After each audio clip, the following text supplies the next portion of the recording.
Morning, everyone. Welcome to the Wednesday Wake Up Morning Show with the Teach Better team. It is March 22nd, bright and early, and we are here to kick off midweek, making sure that you are feeling good, give you some humor, and then also check in on you, how you doing. We have some discussions we want to get into, and we definitely want to brighten your Wednesday morning as you persevere through the rest of your week. So this would be a really good moment to grab a cup of coffee if you haven't done so already. Katie, I think, forgot her creamer. So just good luck with whatever you are experiencing with your coffee this morning. But we also would really appreciate you jumping in the comments, saying hello to us, saying good morning. We always love to know who's live with us. And if you're catching the stream after the fact, you are welcome to obviously still comment. We still get notifications. Don't worry. If you are currently listening on Teach Better Talk podcast, shout out to you. And we'll be right back.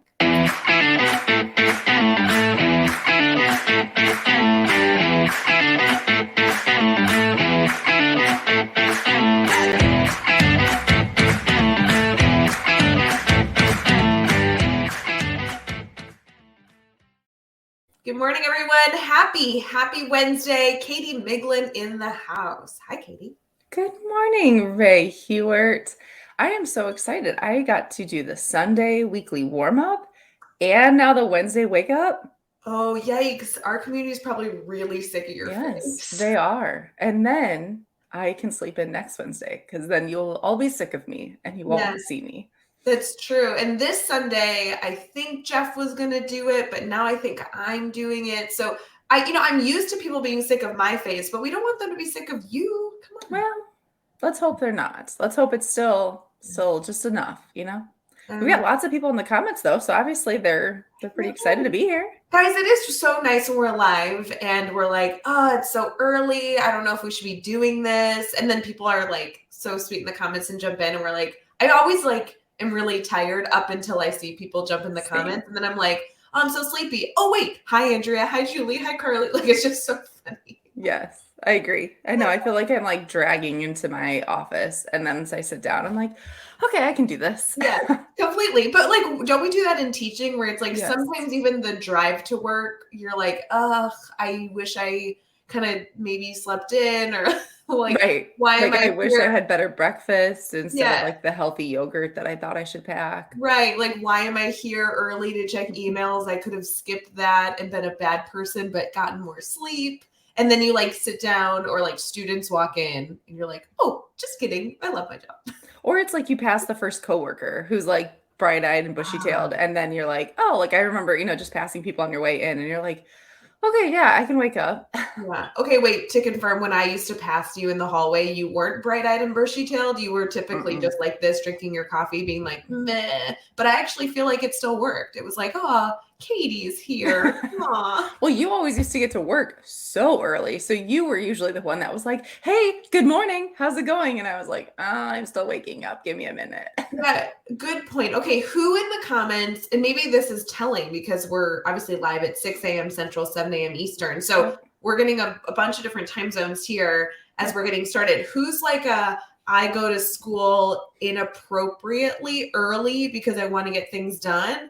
And who's no, I stay late, or I use my time efficiently. That's really what it is. Either you stay late or use your time efficiently, or you get there you're the first car in the parking lot. That's who you are. That was you always.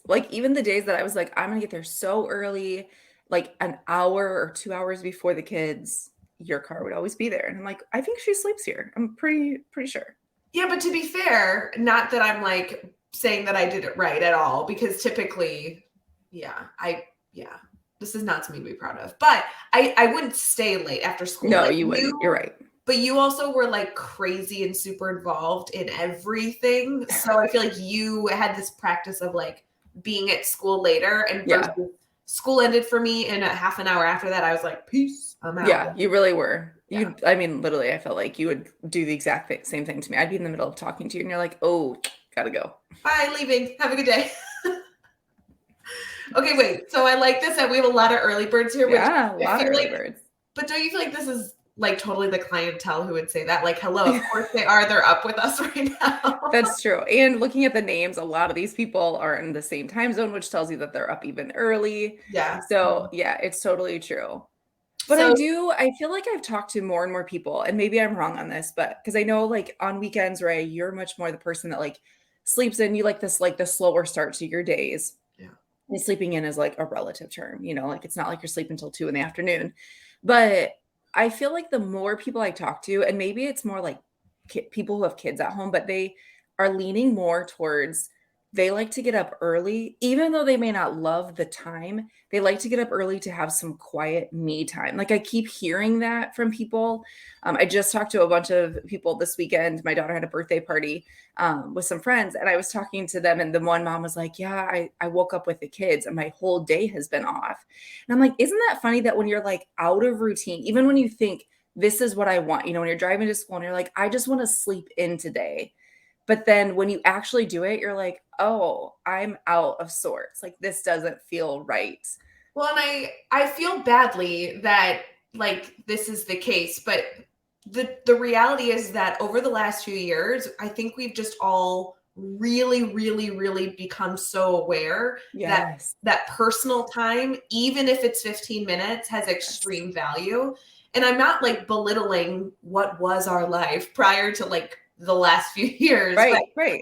I keep hearing it more and more that like even 15 minutes in silence or 15 minutes on our own before like either our biological students come in to bother us or our students come into the Yeah. school, like Right. it just makes a big difference. So like being aware of that and being able to plan ahead is kind of a big deal. Okay. We have people who agree with us. Look at that. We're not Yeah. crazy. I will also note the comment from our private Facebook group. I know it's his Facebook user, but it says more difficult for me to join events in the evening because they're spent by then. That's how I feel, and I'm really Yeah. struggling with like finding that balance. That's Yeah. been a new thing for me, but something that I've really tried to find some balance in because by the afternoon, if you've been up early, getting Right. things done, working with students all day, by the afternoon you're just like tapped out. This has been Right. a thing even with my Instagram, not to like go into that if no one's interested, but I intentionally just started a second Instagram because I really wanted time to like curate my newsfeed so I wasn't consuming educational content. Not because I don't want like to consume educational content, it's fine.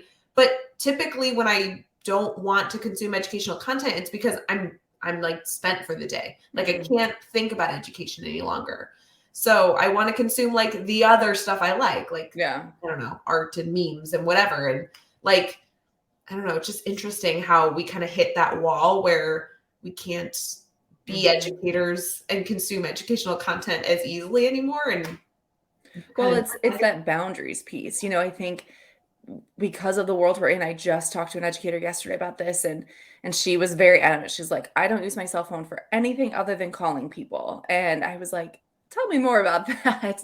And she's like, I never fell into the social media. She's like, I want like to be present in whatever moment. And I was like, that's such an interesting idea because we have just slowly, maybe it wasn't slowly, maybe it kind of slapped us in the face, but we've become consumed with we are accessible all the time. I mean, we know that if someone can't get a hold of us, if they don't have our phone number, there's social media platforms, if email. I mean, there's just you are available 24/7. Whether or not you choose to, respond is a different story, but people are just consuming things, they're available, it's just your job kind of takes over yeah. even in a world of education where it kind of took over our headspace regardless.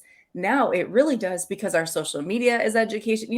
There's so many algorithms that even if you followed no educator and did nothing for your professional life, your algorithms are somehow going to still push it, out to you. So it's Mhm. just a crazy like shift, but I think it's good that we're mindful. I've been trying really hard. I know Dave Schmittou, he talked to us at a meeting one day about how he's trying to read more. I'm also trying to just read more because guess what? You can't see any notifications in a book. You don't get any of that. But I want to also call out Dave, who is here. Okay, Dave, we can support you up to a point, but 4 a.m. Nope, too early. Yeah, too much, buddy. Like, But That's like the time where you look at someone, you're like, they have one of those in the morning? I thought it was 4 p.m. I've heard of. Well, then I'm like, yeah, I mean, you get up that early to catch a flight, Dave. That makes sense. Yeah, that's different. That's different too.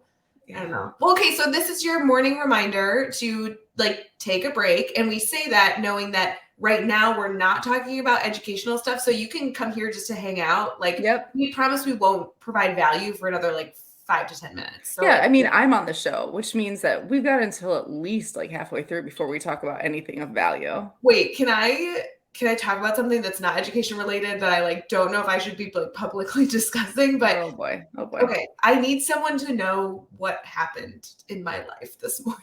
So like maybe I should just text you, but instead let's just talk about it here with all of our friends and family. Okay, people, brace So yourself. I moved to like a new office space that has hardwood floors and like is just it's a larger room. And there's like not as much furniture in here. Like it's not a finished room. So it has an echo, like a little bit of an echo. Do you know what I'm saying? Like Yes. because there's not a bunch of stuff in it.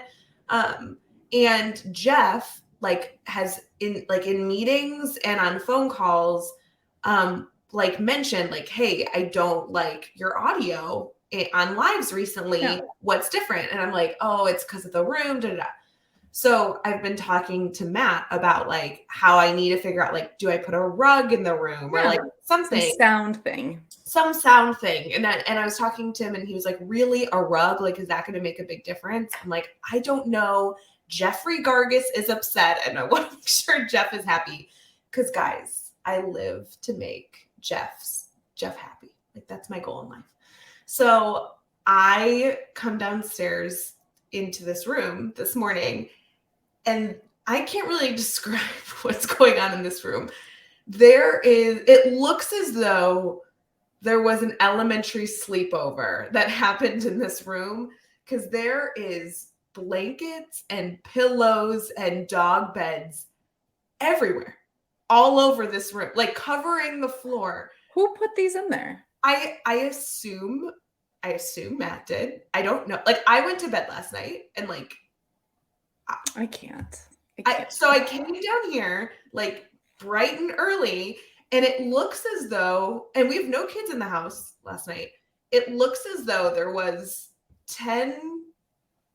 10-year-olds who had a sleepover because it's just like blankets and like you cannot walk without touching a blanket or pillow in this room. And so and I'm thinking, I'm like, oh, last night, I guess he had this aha moment where he's like, Right, like I'm gonna help. I'm going to be helpful. But they're not like positioned in any way that like makes sense. Well, Like maybe he was like trying to prove a point. Like if we put something equivalent to a rug down, then we'll see if it works. Because yeah, I mean, I'm kind of like I get but don't you buy know, the rug. It's not but you gonna know, help. has like, and I'm not trying to like gender, but like, you know, as a woman, you come down and you're like, why was this done this way? We're like, these are 100%. blankets and pillows from all different places around the house. So like there was an exploration that happened. Yeah. Oh yeah. He'd Like, spent some time. yes. And then they weren't like folded or laid strategically or like right now there's like a spot where there's like blankets over pillows. I'm like, wouldn't you want to spread those out? Or Here's I the thing. don't I really was waiting for you to tell this whole story and then it end with like you tripping over one of the blankets and like spilling your coffee because that has happened more than once on a Wednesday wake up with you and I. yes. No, this was me walking in and being like, did I miss a big activity and I stayed up late last night. I was Yeah. up with you last night. Yes, We you were were. doing our girls' night until like what, 10:30. Yes, entirely too late. So this happened what, like between 11 and 1 a.m. I have no idea when he went to bed, but like that's just saying. I agree. I think he's trying to help. I do agree that it is a little like where you're like, huh, this is really sweet, but also very confusing. And I don't, maybe he's going to wake up and be like, I just threw them all together. Like maybe there's a reason. I'm going to guess there's probably not, but maybe there's a reason. I'm just saying the other reason could be that he slept down here last I night. don't think so. But it looks like somebody made a makeshift bed and was like, maybe my friends are going to come over. I'll grab all the blankets. I don't think his thought process was, it's a Tuesday night. I'm going to sleep in a big empty room when there's spare bedrooms and a large couch. Like that, as an adult, you don't choose to sleep on the floor. Wait, you say that, and then I was thinking, you are coming over to my house next week, and we did legitimately plan on sleeping in the floor so we could sleep in the same room. So I Okay, kind that's of think different. That's not like you in your own home making a choice.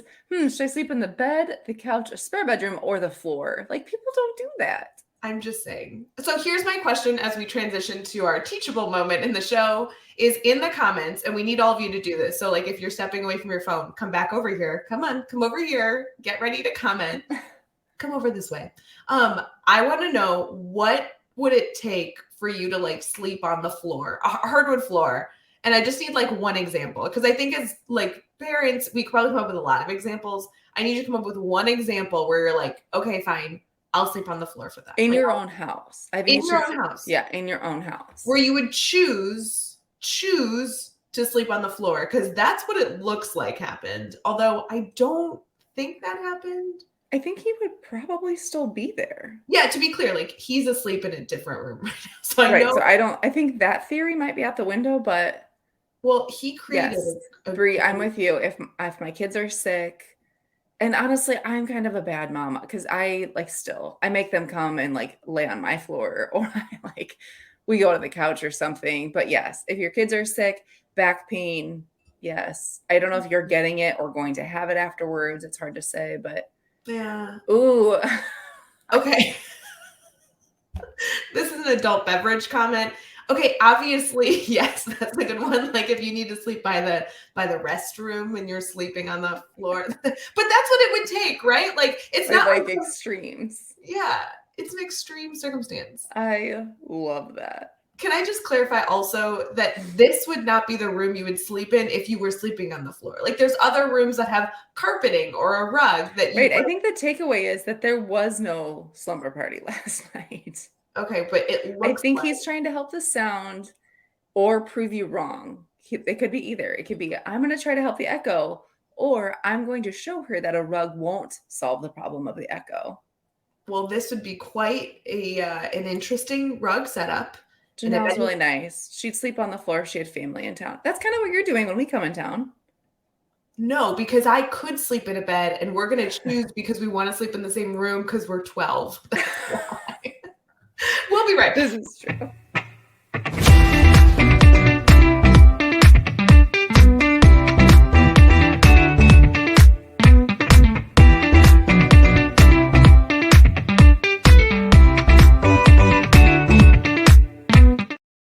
Good morning, friends. Welcome to the Wednesday Wake Up. I do want to apologize for what has been happening the last 10 minutes in the show because Do you though? Because this is pretty typical for us.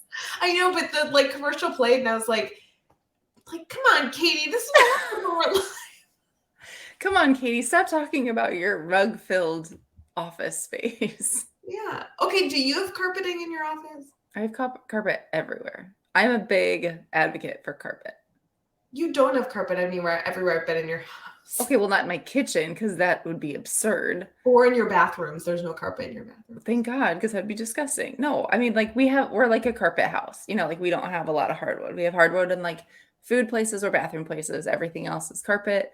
I don't like socks or shoes. I like to be barefoot. I like to lay on the floor, not to sleep, just, be on the floor. Can I just say that I don't know who needs to hear this, but I'm willing to like approve a Teach Better something gift card if you can prove that you have carpet in your bathroom. If anyone listening has carpet in their bathroom, please tell me. I would love to know. One of Matt's cousins used to have it, and they bought a house that was like built in the 60s, and it Yeah, literally like had carpet everywhere. Yeah, 60s and 70s. That was like a thing for sure. And I always I don't know why I felt so grossed out just using the bathroom. Like they were very clean people, but I was like, you don't know what's in this carpet. Like nobody knows what's in this carpet. And it was just. But that's the case with any carpet. Like No, if you bathroom bought a house, different. Bathroom is different. okay, but in theory, if you bought a house and you didn't replace the carpet for a long time, you could make that same argument. This is true. I also think maybe we should be teachable right now. I think a teachable moment is to shampoo your carpets in the next 6 months. Okay. Teachable moment. Great. We probably could do other teachable moments that are maybe more helpful. We actually, so legitimately, this is terrible. And I'm sorry to admit this on live because whatever, we've already had this discussion. But Katie, you're literally only live because of what topic we wanted to talk about for the teachable moment. And So you're just using me? It wasn't about shampooing the carpet. I will tell you that. Good, because I don't want to spend the next 40 minutes talking about shampooing the carpet. Also, morning, Josh.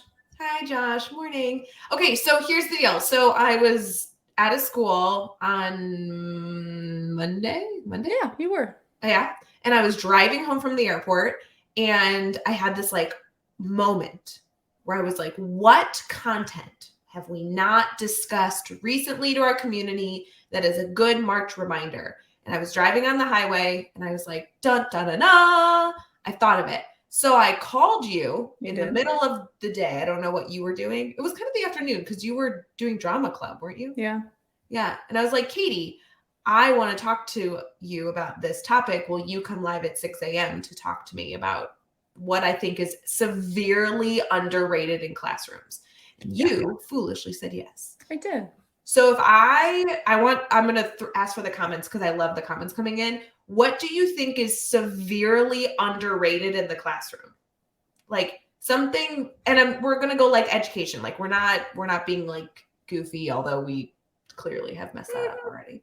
This is what she's saying is we've decided at 21 minutes, we're officially going to get into education talk. So it is not shampooing carpets. It is not rugs in your house. It's real. What do you think is one thing that teachers often forget to plan in their lesson? Yeah, like something that you're like, oh, I put very little effort into thinking about this, but when I do think about it, it makes a huge impact. But like, it's like severely underrated. Okay, I do really like Brienne's comment about like pencil sharpeners. That's totally severely underrated. Like a great pencil sharpener, people don't tell you how big of an impact that has. Right. And they can take a lot of your time if you have a janky one that you have to fix often. True. True. Ooh, Janelle, that's a good one. How to wrap up at the end of the hour. Yep. That's a good one, but that is not what we're talking about. Wait, but it kind of is because wrapping up, it's like very close to what we're talking about. It's like within that category. You're getting warmer. Yeah. Reflections at the end of the lesson. Also good. Like I feel like that kind of leads into it of what we're talking about.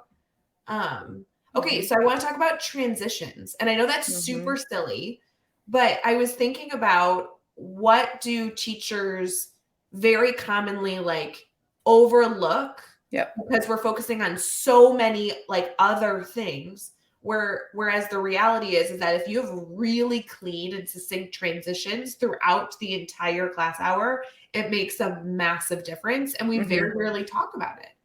Well, and two, I think it kind of goes hand in hand with the idea that you plan it as a reaction.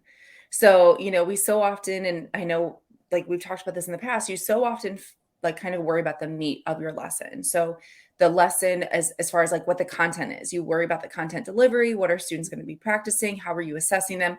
All those things sometimes drive your thought when you're thinking through your lesson plan.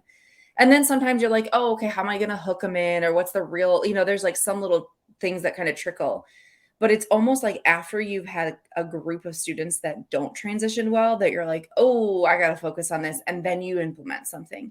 But really, the reality is you should be focusing on it in the beginning. You should be thinking through, because even students who transition super well in a class that is, well ran, they could benefit from clean transitions just as much as kids who can't do that. Well, and more often than not, to your point, educators are planning these like incredible activities for students. Like whether you're going like all out, like Instagrammable photo, or you just are thinking through like, hey, I have to have students practice a certain like problems. I'm going to cut them up and paste them all over the room. Like there's so many ways to deliver activities that I think it's totally undervalued how you're going to get them into the activity and out of the activity. And this isn't just like transitioning into the room and out of the room, which I do think is super, super important. Yeah. But even like transitioning from like mini lesson to activity or activity to reflection time, whatever your classroom setup is, and however long your class hour is. The reality is that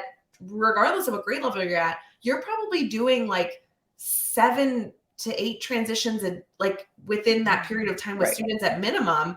And we don't even think about it. Like that's not I don't know. And Well, I guess let's first define what a transition is, because I think that sometimes can vary. So if you're a teacher that has the same group of students for a sustained period of time, so I'm kind of thinking like elementary, where you might transition in between subjects but keep the students. So okay. to me, those transitions are not only in between courses, like subject areas, but Yep. they're also in between anytime students leave your classroom. So if they're going to lunch, library, PE, any of those things where they have to leave and come back, those are transitions. Yep. If you need them to get materials and then like prepping for an activity, that's a That's a transition. transition. That's the one I think that is like Yes. not thought about. Like I'm going Yes. to explain directions and then you have to actually do something. Like anytime a Yes. teacher is explaining something and expecting a reaction from students, Yep.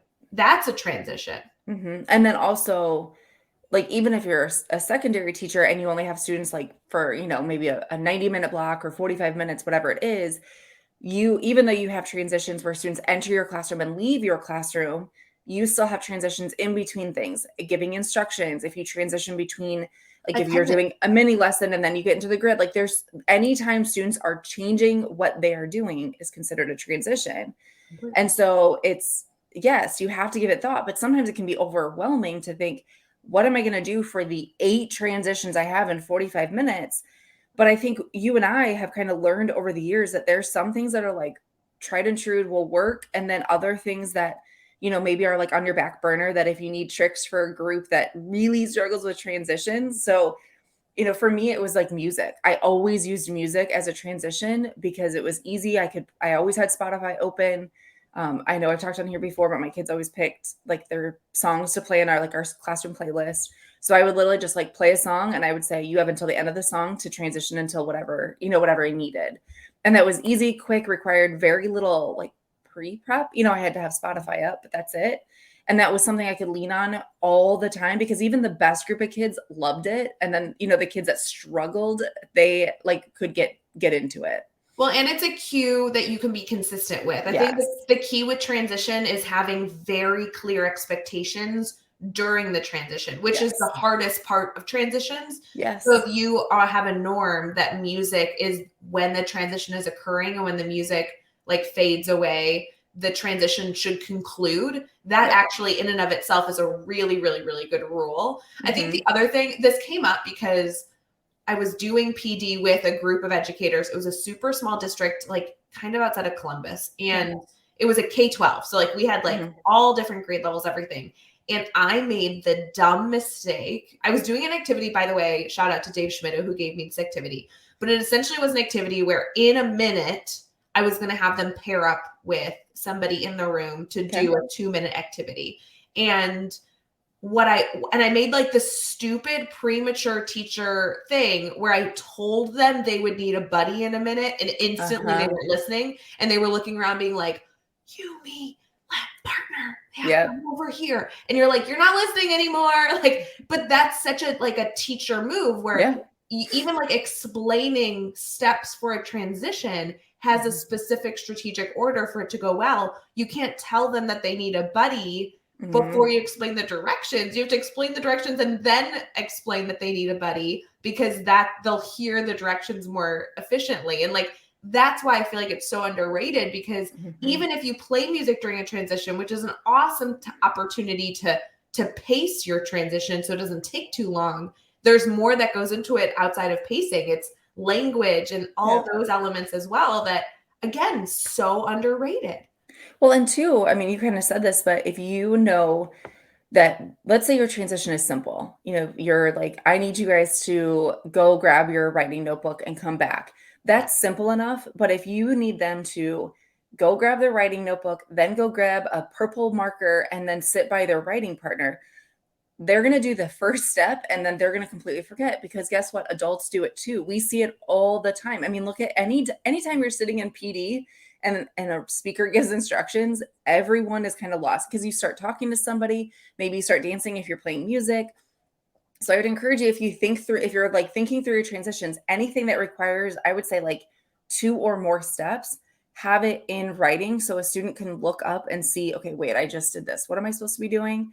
Because it's going to save you time from constantly saying, don't forget to do this, don't forget to do this, because then it's like, then you've exerted all this energy for something you could have easily just typed or put on your board and moved on. Yeah, writing or a visual. Like, I think it's really nice during a transition if you know there's 3 things you need them to do. Like, an easy thing is have students hold up the number 3, even if they're high school students. Like, because when you have this as a reminder, then when you get up, you're like, there were 3 things I have to do.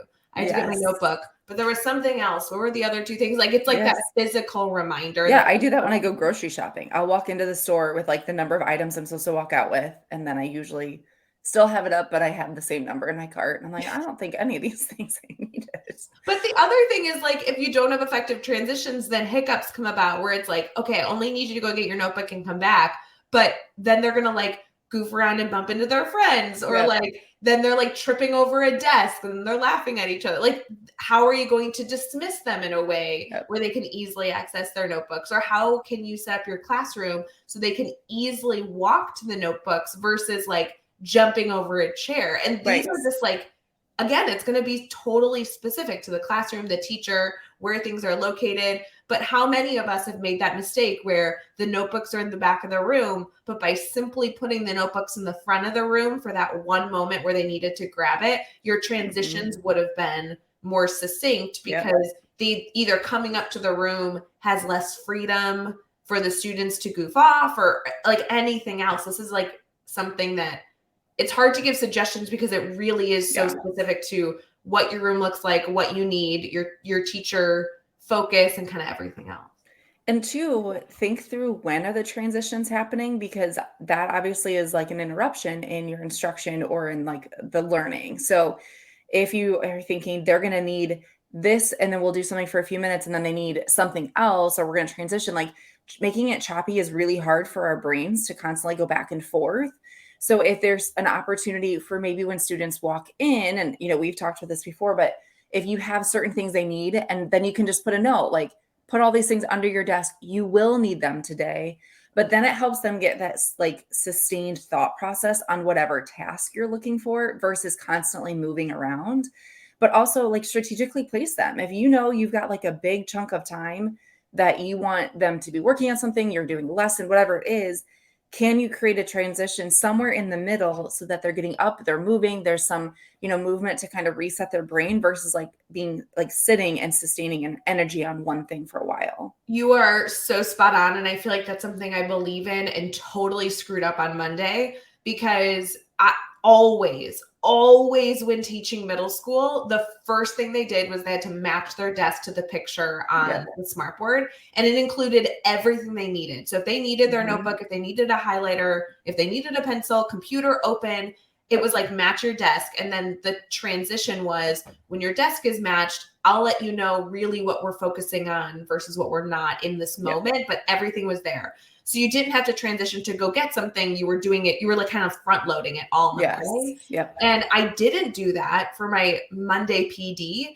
And yet the first opportunity they had that was like a 30-minute work session, I walked around after 15 minutes and there was still teachers that were like, oh, my computer's rebooting. Oh, I needed to like plug in my laptop. And I'm like, this is 15 minutes of a 30-minute transition. Like, you should be getting to work. And then I had this moment where I was like, why a middle schooler would be doing the exact same thing.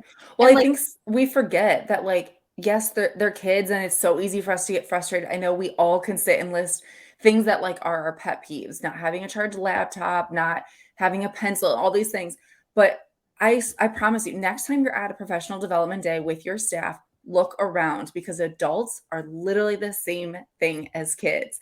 So it's important for us, if we're teaching adults like you and I are now in that, that realm where we're working more with adults, or if you're working with kids, we are human. That's what it comes down to. It doesn't matter what your age is. You are human. You are forgetful. And so giving them all the things that they need early on helps them be successful for whatever is coming. But then, yes, creating transitions. I know, you and I have talked about this. We were at a PD together a couple weeks ago, and I was really struggling. We had they were working on something for a few hours, and I was like, oh my gosh, I'm getting bored with this task. Can only imagine them. And you came in, you're like, oh, my group's taking a break. I'm like, I should have done, like just thinking through those things of like, what you need, but also being mindful of like, we are human. We need breaks. We need reminders. All those things are normal. And so how can you make them smooth in your classroom is super important. Okay, so to recap, because I don't think we gave any answers because this is so personalized, but like Right. overarching reminders. There is transitions where you need to consider like the time of the transition. I Yep. love the music suggestion because essentially we're looking at like how are you going to pace. Essentially transition is its own activity, right? Yes. So like how are you going to pace this activity to be whatever pacing you're comfortable with? If you're comfortable with a longer transition or a shorter transition, just make that decision. I really like the music idea, but if that doesn't work for you for some reason, find your own. Like a timer is a good suggestion. Things like that where students are aware of how much pacing time is left. The second thing we talked about is like language in an order that keeps the learner's attention. So like you're giving them information you need them to hear in a way that they hear the whole message, because we know that certain things we're communicating will distract them. And that's a human nature. It happens with everybody, even ourselves when we're in PD. So thinking through like, I'm going to give you the important information, and then something that might distract you is going to come at the very end. So it can be a part of our transition with the whatever movement might come. And then thinking through what like physical or visual reminders can you give the students to successfully transition well. So if they have to do something specifically, is there something they can hold with their hands or something you can put on the board that really, really helps them understand what the focus should be? Because it's easy to get, you know, like not focused during a transition. And I would say like more is more, right? So like 3 visuals on the board, 3 different pictures of the 3 things you have to do is great. You can also do the physical thing with the fingers, and that's not too much. Like more is more. Just right, because it's going to help different types of students and their different types of learners. So, and then also, is there a way, I think like the last part of this is like, is there a way where you can transition the least amount of times is also something that came up. So like, can you do a big transition in the beginning so you really don't have any throughout the day, which is not possible because obviously you transition multiple times, but different ways. Or are you going to have like an enormous amount of transitions where they have to get up and go get a highlighter and then sit back down and get up and go get a notebook and then sit back down? That's a strategic choice. And for some groups that might be needed, but like, should you clump your transitions or do it all at once? That's it really that comes down to being mindful of the transitions, and the comments are amazing. We've got tons of people who are throwing ideas, doing a countdown. I know I did that too. The get ready, do, done. Love that. But just being strategic with the plan of like whatever you want. If you are planning a lesson and you want there to be a lot of little transitions because that is the nature of the lesson, fine. If you want it to be like a one and done where they're getting everything they need and then kind of sitting back down. But whatever it is, the takeaway today is give it thought. Really be mindful of what your plan is and then kind of stick to it. And I would say too, like we've kind of seen in the comments, you and I have said, like having that consistency. If you want to do a countdown, if you want to do music, whatever it is, but make sure that students know, because that's going to help their memory of like, oh, we're transitioning. So if they missed you saying something, then at least they hear the countdown or they hear the music, they hear whatever, and then they know I've got to go do something. I'm doing something different. And so it helps. I will say, Katie, as much as we feel like this is important, and I'm so glad that our community is like giving ideas to support us and being better, this is also something that really shows in an evaluation. And I don't mean to like say that that's the time that matters, but whether your principal is in your classroom or you have like stakeholders in your classroom, or on the flip side, if you're a leader and you're doing something with your staff and people are seeing, like, this is what people notice. Yeah, like absolutely. Like when you're working with students or when you're working with adults in any circumstance, a strong transition shows a strong educator, I think 99% of the time. So it shows that you're a good planner, that you've really kind of thought through all the pieces and that it's not like an afterthought, which is what's important. A good planner and a good communicator, like that it shows that you have like strategy to understand people. And like that really is big anytime we're doing any sort of instruction. So this is my hot take on Thank you, Ray. Underrated. Look at us, we can like be educational. Yeah. You know what we could do? We could either talk more about all the pillows and blankets on the floor, or we could go into maybe our community spotlight. A hard pick, community spotlight. Okay. Hey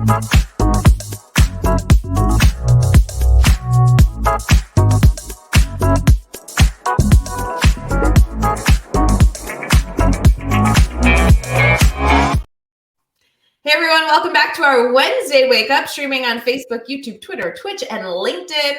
We are jumping into our community spotlight, which is when we get to highlight a member of our Teach Better community, our Teach Better family, and make sure you are connected to them, because we have constantly people in our family that are doing just super cool, awesome things. And why not highlight them to make sure that whether it be on social media or just on a personal level, you're connected to them. Katie, last night you and I had a bunch of meetings together. I don't know if you remember. Oh, I do. Yeah, it was like you and me for hours meeting with people on the team, which was fun. Yeah. And then at the end of our meetings, there was a ambassador exclusive training, which is only available to our ambassadors. Shout out to Andrea and Megan and the entire ambassador PD leadership crew that plans those things. I know that I think Carly is in the comments and Brianna Shaner is big in that. So shout out to all of you making all that possible, because that's just super cool that every single month there's an opportunity for our ambassadors to get this exclusive training.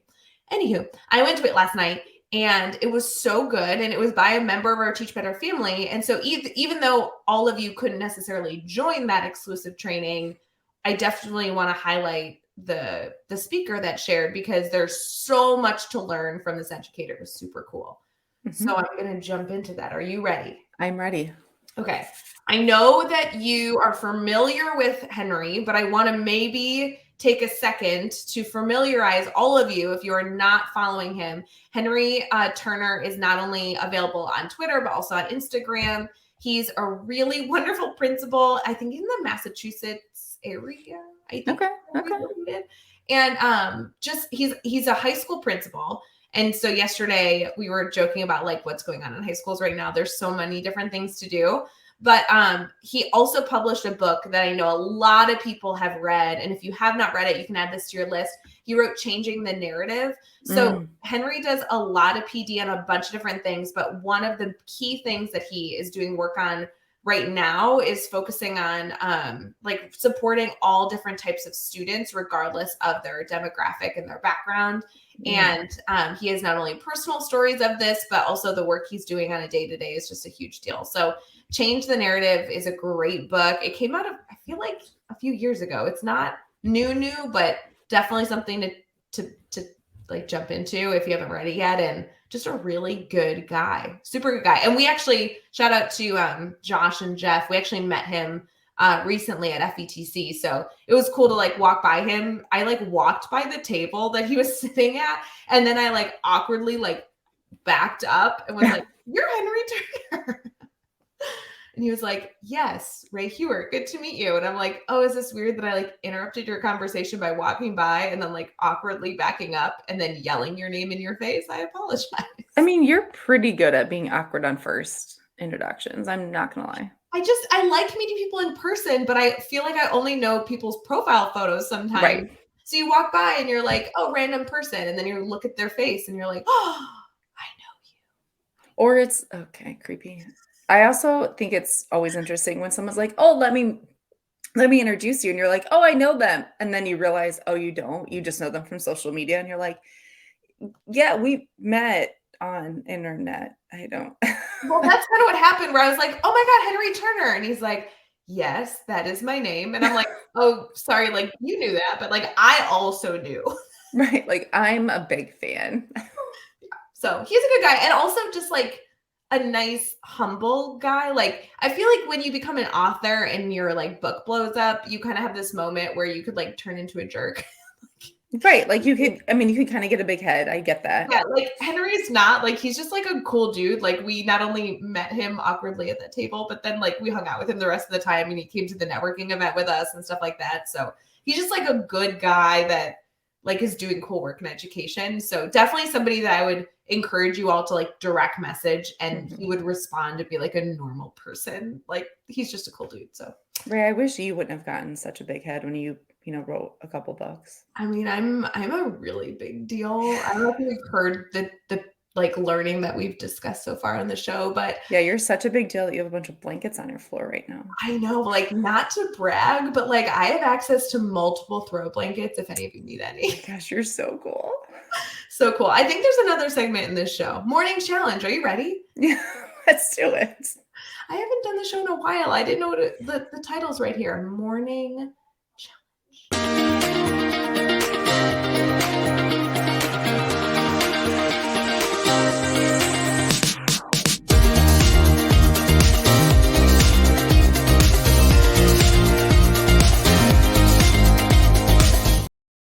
Morning, everyone. We are wrapping up Wednesday Wake Up. And just like Katie, I was checking my phone during that transition, and Jeff was telling me that I did something wrong and I have to fix it later. So, yippee. I was just following Henry Turner. Oh, nice. Mhm. Jeff was telling me that there's a typo in the emails that are being sent out every single day this week, and it's Wednesday. So, okay? Is it bad, guys? If there's an email that has been scheduled Monday, Tuesday, Wednesday, Thursday, and Friday, and it has a typo in it, and you only catch it by Wednesday, is it really worth going in and changing 2 emails? You've already gotten it with the typo 3 times. I think it depends on what the typo is. The other day you were promising cars, so I feel like I think that's the typo he's talking about. There's 2 typos in the emails that have been sent out this week. That's good. One is support without the T, which it's like, you guys probably know it's not going to be support. It's support, right? Yeah. But then the giving away the car thing was funny. Like, it's supposed to say card. We're giving away a Starbucks card, but instead it's a Starbucks car. And I'm like, yeah, we are. I think it's great. I think just leave it. And then when people are like, can't wait to get my Starbucks car, and they just get a gift card, then it's, then it's funnier. I don't know. I just feel like Preach, there's Carly. yeah. Typos prove we're human. I'm not saying that it's okay to have a typo and we shouldn't like proofread our work and everything else. I'm just saying that, like, when you've already done the work 99% of the way, do you have to finish that 0.1%? I just want to know, what would you say to a student who almost has mastery? No, this is mastery. It's just not perfection. I sent the email. You can get the message. You know what I'm talking about. This is not a confusion. It will take one person out of the 30,000 people that get that email. It'll take one person that will be like, they're giving away a car. Like, everyone else knows that we're not. I don't know. I'm still waiting for my car. And can I just say also, sorry, Jeff, you're not listening to this, so it doesn't matter. But like, the typo for support is in the Wednesday thing, which means it already went out and it's already something that everybody in the community is going to be reading. Because if you're doing the birthday challenge, you have to read today's prompt to be able to do it. And so I'm like, the biggest typo is done now. Like, it's passed. It's passed. Like, I could fix it, but the moment you're going to actually focus on it is today, and it's already been sent. So I think Ray's challenge is to fix her typos. No, my challenge is to evaluate if it's worth your time fixing your mistakes. That's my challenge. Because you should never reflect and improve and be a little bit better. Okay, so like next year when it's our 9th birthday, I'll make sure the emails don't have the same typos. But the birthday, yeah, it's fine. Do you want to give a real challenge or? No, I just want to tell our people that there's a birthday challenge and we're giving away over a $500 prize, one of which includes a Starbucks card, not a Starbucks car. And it'd be really cool if it was a Starbucks car. But anyway, so if you're not participating in that, shame on you, you should. Our real official Teach Better birthday is this Friday, which is kind of exciting. It's our 8th birthday as a community, so it's kind of fun. And then in the comments, we're going to give you a real challenge here in a second. But in the comments, if you could give me a thumbs up or a thumbs down if I should go change the email for Thursday or Friday, let me know. Otherwise, just like go with a no. And you can't ask them and then tell them what to put. Put a no, but put it in the comments. If you put a yes, I will go in and change it. It's no big deal. It's not like my time is valuable or anything. Katie. Okay. On that note, thank you, Josh. God, my mom's in the comments and she's telling me to go fix it. Mom. Thank you, Julie. Also, Julie, let's talk about you making me a sweater because I heard you're rocking those. Anyway. Wait, Josh says to change it. Carly says no, and my mom comments saying, right now the comments are saying you need to change it, and your mom says it's a legal thing. I'm not buying anyone a car, so Yeah, this is getting into. Remember the Netflix show? If you guys haven't, Yes. the documentary where they Where's my jet? Pepsi promised Yeah. a jet. Yeah. Teach Better is going to have a new documentary that's Where's My Starbucks Car? Any hoot and holler. Okay. So, oh, mom knows best. Looks like you need to change it. Looks like you got a couple things to do today. Mom, why are you watching the show? It's early. Go to bed. Julie, I love that you're in the comments. Save me. Anyway, so let's do like an actual challenge, not a Ray is sitting in her feelings challenge. I don't want to do a challenge. My mom's going to tell me that I'm a disappointment to her later today.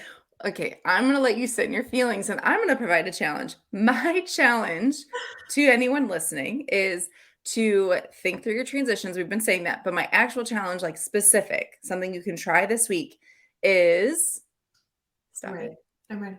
Is to come up with a creative way that students know they are transitioning, whether it's music, a countdown, holding fingers, whatever it is, not holding the finger, holding fingers.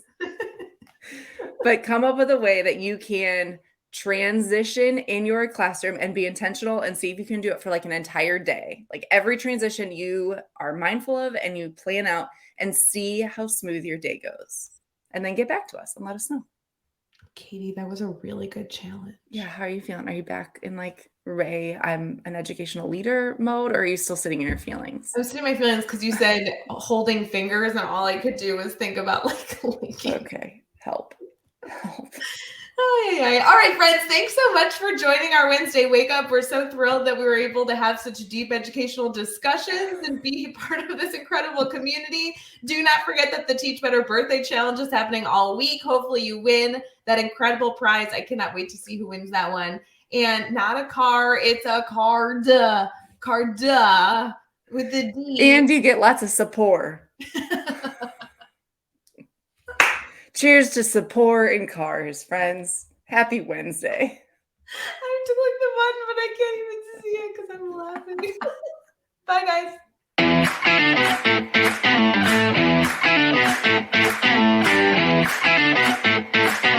guys.